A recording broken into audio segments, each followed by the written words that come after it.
Qu'est-ce qui sera fait dans le cadre du projet, notamment de ce projet d'investissement participatif populaire, dans les 3 à 5 ans? Durant cette période, nous pouvons créer un produit minimum viable, c'est-à-dire une entreprise sans perte qui sera autofinancée grâce au processus que nous allons mettre en place. Nous parlons du développement, de la production et de l'exploitation des dirigeables. La première chose, bien sûr, c'est l'équipe. L'équipe est déjà formée à 95%. La formation de l'équipe est divisée en 2 étapes. La première étape étant la création d'un centre d'ingénierie dans le cadre de ce projet. C'est une étape vraiment très rapide et à ce jour, elle est terminée à 95%. La prochaine étape sera lancée un peu plus tard. Il s'agit de la formation d'un bureau d'études à part entière. Ce bureau d'études sera nécessaire pour la conception et la construction d'aéronefs de plus grande dimension que celui dont la conception est actuellement en cours. Mais nous retournons à l'équipe. Eh bien, on parle d'un centre d'ingénierie qui se transformera ensuite en un bureau d'études à part entière. Mais avant tout, il faut créer une équipe. Actuellement, un aéronef est en cours de création au centre d'ingénierie. Nous avons tenu un conseil scientifique et technique, lors duquel nous avons déterminé que le premier dirigeable devrait vraiment apparaître, d'une part dans les délais les plus courts, d'autre part aussi économiquement que possible. On ne peut pas dire que ce sera bon marché. On ne va rien construire de bon marché. En fait, nous devons construire quelque chose de haute qualité, mais pas trop cher. Nous avons compris que, oui, nous avons déclaré lors de la première conférence que nous allions construire un hangar pour le premier aéronef. On a fait face à la réalité. Il s'agit de l'acquisition de la parcelle, de la mise en service de cette parcelle, de toutes ces démarches administratives. Ensuite, nous devrons faire la conception, effectuer la construction et ensuite, probablement dans 3 ans, ce hangar à dirigeable apparaîtra. Mais il n'est pas aussi intéressant de décoller en dirigeable dans 3 ans que de le faire dans 1 an. Et pour faire décoller dans 1 an, le dirigeable doit utiliser une infrastructure existante. Cette infrastructure est un hangar standard avec une hauteur de portail de 12 mètres. C'est la tâche du premier aéronef de faire face à cette contrainte. Et la seconde tâche est d'obtenir des avantages techniques concurrentiels. En général, il fallait choisir la vitesse. Nous avons choisi la vitesse d'environ 120 km par heure et puis tout a été décidé. Son volume, son apparence, le type de moteur, le type de vie, où ils seront fixés, ce qu'ils feront. Ainsi, nous sommes arrivés à la conclusion de créer un aéronef de 2000 m3. Cet appareil est en cours de conception et il est conçu de telle sorte que plus tard, il y ait par exemple 3 modifications différentes. Nous avons conçu un drone commercial à part entière qui peut remplir certaines fonctions. Et les fonctions qu'il peut effectuer, il y a des avions légers soviétiques qui sont encore utilisés en Yakoutie par exemple. Ces avions y volent constamment. Cela s'appelle An-2. Ils volent leurs dernières heures de fonctionnement. Cependant, quand ces avions seront mis hors service, quelqu'un devra effectuer leur travail utile. Et probablement, c'est notre dirigeable qui pourra l'effectuer. Je répète que nous prévoyons qu'il décollera dans 1 an. Il sera conçu de telle sorte que nous puissions travailler sur plusieurs options. Il s'agit d'une nacelle combinée, d'une nacelle séparée et d'une nacelle à moteur. Il s'agit de 2 hélices pivotantes ou d'une hélice de marche avec 2 propulseurs. Il s'agit également d'un plumage de 2 types différents. En général, tout cela sera conçu pour la première coque. Nous aurons toutes les possibilités de créer des modifications. Premièrement, pour développer de façon expérimentale un meilleur schéma de l'appareil lui-même.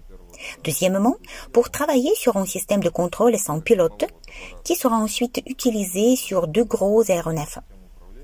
Mais il est à noter que nous avons récemment décidé de créer un très petit dirigeable et comme Vadim Zubkevich l'a dit, au plus tard en janvier-février, il décollera.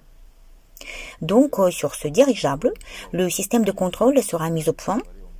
Pour les dirigeables qui ont été construits plus tôt et les dirigeables dont la construction est en cours par des collègues d'Angleterre, de Chine, d'Amérique, ils ont tous commencé à concevoir un peu plus tôt que le boom des drones s'est produit et ils n'ont pas mis dans leur solution les systèmes qui se développent activement maintenant. Il a été décidé de créer un tout petit dirigeable et de tester tous les systèmes de contrôle pour pouvoir ensuite installer ces systèmes déjà prêts, de sorte qu'ils ne soient même pas endommagés. En résultat, nous allons obtenir un drone avec des caractéristiques suivantes qui sont encore conditionnelles. C'est 500 kg pour 500 km. C'est ce que nous allons faire. En fait, il sera en mesure de transporter un peu plus de poids à la même distance qu'à l'endroit prévu, où il pourra prendre une marchandise un peu moins lourde et de s'envoler pour un millier de mètres, et tout cela en mode drone. Quelle sera la particularité du dirigeable? Pourquoi sera-t-il moderne? Il permettra de mettre au point des systèmes de contrôle automatique. Il ne s'agit pas seulement de suivre la route en tant qu'un drone, comme je viens d'expliquer. Mais il faut également prévoir la possibilité de quitter le hangar en mode automatique. Puis nous nous occuperons du décollage et de l'atterrissage automatique, bien sûr, le suivi automatique de son plan de vol et l'amarrage mécanisé automatique. C'est également le chargement et déchargement. Ici, probablement, on aura besoin d'une personne ou deux, mais pas comme avant, quand beaucoup d'employés étaient nécessaires pour que le dirigeable sorte du hangar et qu'il décolle. Puis, il fallait l'attraper, ensuite il fallait beaucoup de gens pour l'amarrer, le charger, le décharger, etc. Dans le mode économique, l'utilisation de ce dirigeable, de ce drone, les proportions changent un peu. Mais en général, le salaire des pilotes, des techniciens, de l'équipe au sol, etc. représente presque un tiers de tous les frais. Conditionnellement, si ce tiers des coûts d'exploitation n'est plus nécessaire, même les dirigeables les plus petits deviendront rentables. Ensuite, nous allons créer un grand aéronef plus sérieux. C'est comme ça. Ensemble, nous avons décidé qu'à présent, nous développerons des aéronefs de ce type. L'histoire de la conception du deuxième dirigeable sera également créée. Le deuxième aéronef devra déjà avoir une plus grande capacité de charge, bien sûr. Il est probable qu'il doit avoir même un circuit rigide lorsque la coque elle-même est constituée d'un cadre de puissance. Sur le dessus, la coque est recouverte de tissu ou de métal. C'est une vieille technologie. À noter que la coque moderne peut être faite en composite. La transition vers un circuit rigide est probable sur le deuxième dirigeable, mais pas obligatoire. Autrement dit, il peut s'agir d'un circuit semi-rigide, mais sa capacité de charge sera d'environ 10 tonnes. Si la charge maximale de ce dirigeable est de 10 à 15 tonnes, on utilisera un circuit rigide. S'il s'agit de 8 à 10 tonnes, on peut encore utiliser un circuit semi-rigide. Mais cet aéronef aura déjà une classe complètement différente et sera le plus demandé sur le marché des services logistiques dans un proche avenir, car le marché des services logistiques a déjà été formé pour cette capacité de charge, notamment par des hélicoptères, en particulier des hélicoptères Mi-8. Et maintenant, en créant un dirigeable économique de cette capacité de charge, nous pourrons préciser sa capacité de charge et ses caractéristiques techniques un peu plus tard, lorsque le travail avec cet aéronef sera déjà au stade de sa production. À présent, nous élaborons des dessins techniques. Quand il entrera dans la phase de production, nous pourrons faire un dessin technique dans notre dirigeable. Mais cet aéronef ne rentre pas dans les hangars standards. Quand nous aurons compris spécifiquement sa capacité de charge, ses caractéristiques tactiques et techniques, son apparence, sa conception générale, etc., nous comprendrons la nécessité de ses dimensions et par conséquent, bien sûr, nous comprendrons quel hangar nous devrons construire pour lui. Le hangar n'est pas un simple garage pour un dirigeable. Il est encore une sorte d'atelier d'assemblage dans lequel vous pouvez simplement mettre votre production en série, en plaçant ici 2 dirigeables, en les assemblant en série, en les sortant un par un. Dans ce hangar, il y aura de petites zones sur le côté pour des bureaux et pour la production de certaines pièces et unités. Nous prévoyons la construction du hangar à dirigeable. Si nous commençons le développement de cet aéronef dans 6 mois, dans 1 an, nous comprendrons déjà quel hangar sera nécessaire et comment sera sa construction.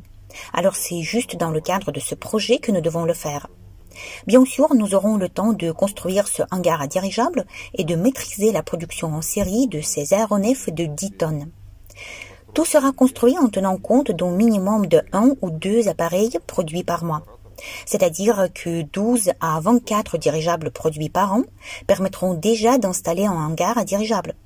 Cet appareil de charge maximale de 10 tonnes correspondra au prix coûtant comparable à celui de l'hélicoptère Mi-8. Vous pouvez voir comment coûte un Mi-8. Et au niveau des caractéristiques techniques, le dirigeable sera 2 fois supérieur. Le Mi-8 peut monter 4 tonnes, mais notre aéronef peut en transporter 8 tonnes au minimum. Si nous parlons des 15 tonnes, alors le coût augmentera de façon exponentielle. Autrement dit, s'il a le même coût que le Mi-8, vous devez voir combien des dirigeables de types différents peuvent être vendus. Nous avons calculé tout cela.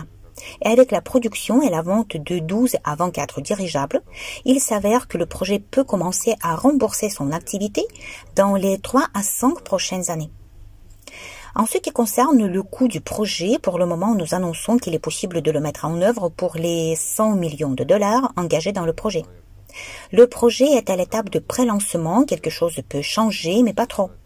Et avec la production en série, ces aéronefs seront capables de rembourser le projet 2 fois par an. Ensuite, le projet peut se développer à ses propres frais ou grâce à la production en série.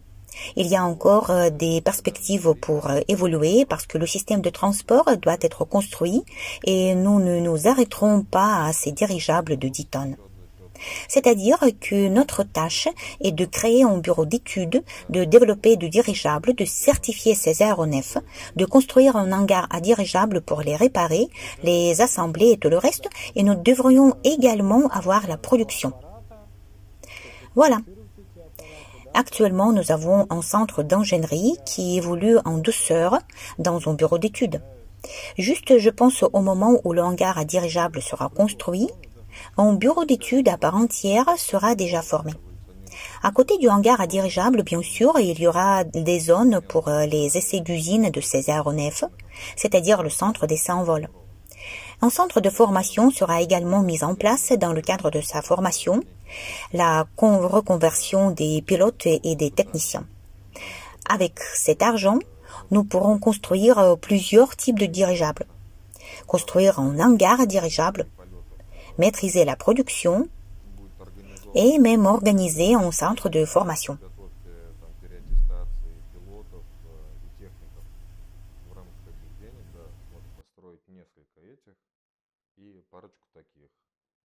Построить телинг, освоить производство, организовать учебный центр.